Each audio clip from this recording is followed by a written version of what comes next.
Wargame Red Dragon is the third iteration of the Wargame franchise.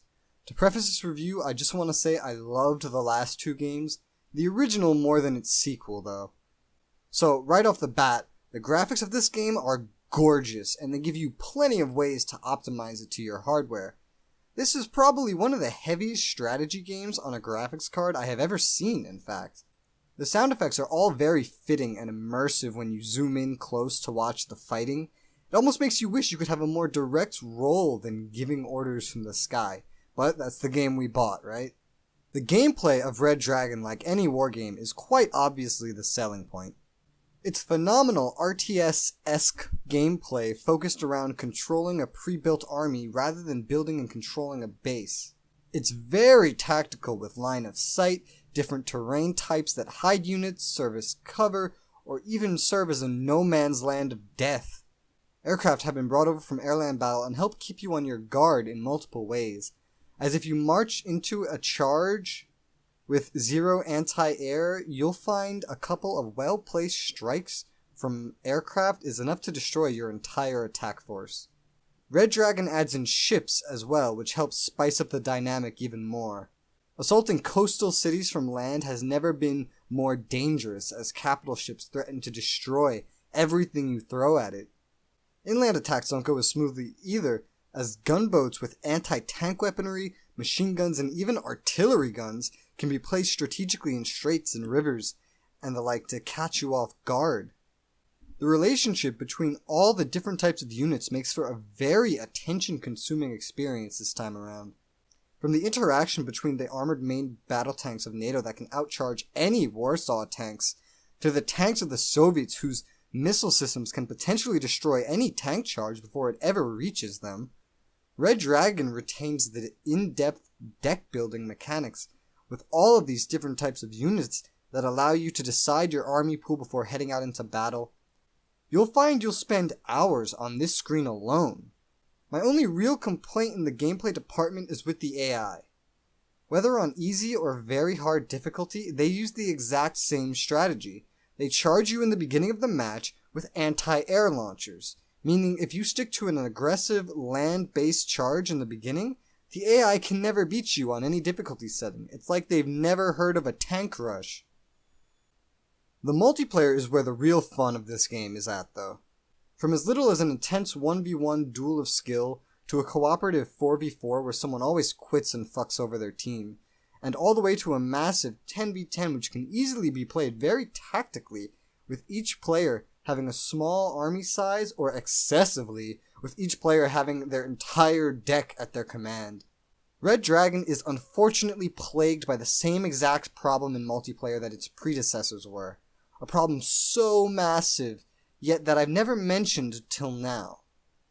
You can see the win-loss ratio and other stats of every single person in a lobby. This leads to all the good players jumbling onto one team, usually NATO because everyone wants to play NATO for some reason, and everyone else just leaving because they either saw how they're probably going to lose, or they just wanted to play NATO.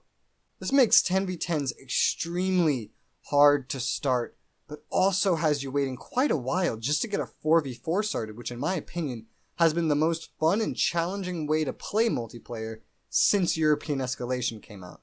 If they just turned the stats off from public visibility or created a matchmaking system so no one could even get a chance to look at the stats, the experience would be a lot better.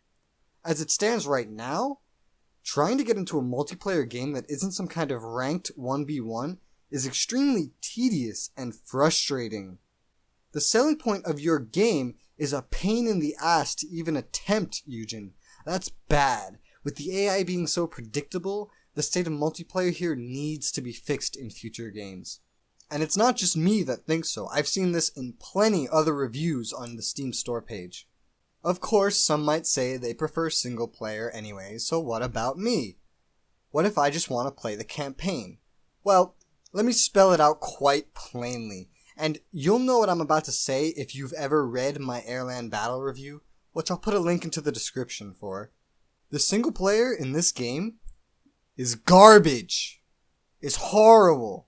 In European Escalation, the campaign was an actual story-driven, fun experience that got you invested and challenged you. In Airland Battle, they changed it to a story-absent chess game where you move armies of pre-built decks around of which you have no say in building, and you end up fighting a battle every time two of these chess pieces collide. An extremely boring, unfulfilling, and lazy premise that no one played anyway. But at least that had a co-op mode, so you could bring a friend along to try to make it fun. That's what I did. That's the only time I ever played it. But Red Dragon? Red Dragon is a copy and paste of that exact campaign mode, but with some snippets of flavor story thrown in that in no way really even affects your single player experience, except in the first campaign, which is moreover serving to teach you about how this campaign mode works, so it's a little more guided than the rest. But still, if you're looking for a satisfying story, looking for a game mode that can really challenge you and add more of a strategic element to the game, just stop looking. It's not even here. They haven't put it in a wargame since European Escalation and aren't likely to ever put such a thing in ever again. But at least you can bring a friend in to make the horribly predictive and easy AI, even on very hard mode, somewhat fun, right? Actually, no! Because they removed the cooperative mode from the campaign too. So the one thing that could have made it fun? Gone! Now all you have is a polished pile of garbage that offers dozens of hours of gameplay that you'll get tired of within 3 because some idiot thinks that this is what the consumer wants. This is exactly why I didn't buy Red Dragon and why a friend had to buy it for me instead.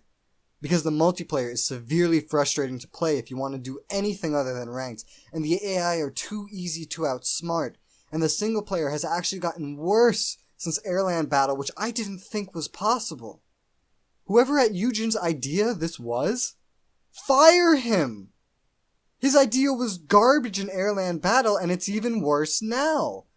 Fix your single player. Give us a story again, or at least make this dynamic mode fun. Because as of right now, you give me and every other consumer zero reason to purchase this game over European Escalation if what we're looking for is the single player or verse AI modes. This doesn't appeal to anyone. So, is Red Dragon worth your money? Honestly, no.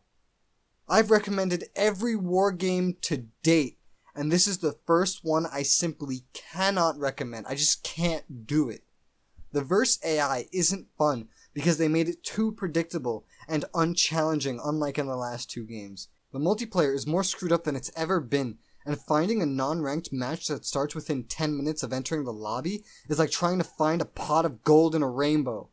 And lastly, Eugen insists on giving its consumers the worst possible single-player experience I have ever seen in a strategy game in my entire life. I cannot recommend this game, and it pisses me off that I can't, because this is one of my favorite strategy series of all times. Wargame Red Dragon gets a 6 out of 10. It's the lowest score I've ever given a wargame. It's fun, don't get me wrong. I have plenty of fun when I actually manage to get into a multiplayer game, or when I boot up Versus AI with some friends who haven't learned the AI's repetitive strategy like I have. But that doesn't last very long, because they figured it out too. But this is easily just the worst game in the franchise. In comparison, European Escalation got a 9 out of 10 from me, and Airland Battle got an 8 out of 10. Eugen Systems, don't pull this shit again with your new Normandy game. Fix this, and give us a fun single-player experience. Stop screwing over the people that want to play single-player. Fix the state of your multiplayer, and fix your AI. If you found this review helpful, or enjoyed hearing me rant, please hit the subscribe button to see plenty more of that. Thank you for watching, everyone, and I'll see you on the next Res Reviews.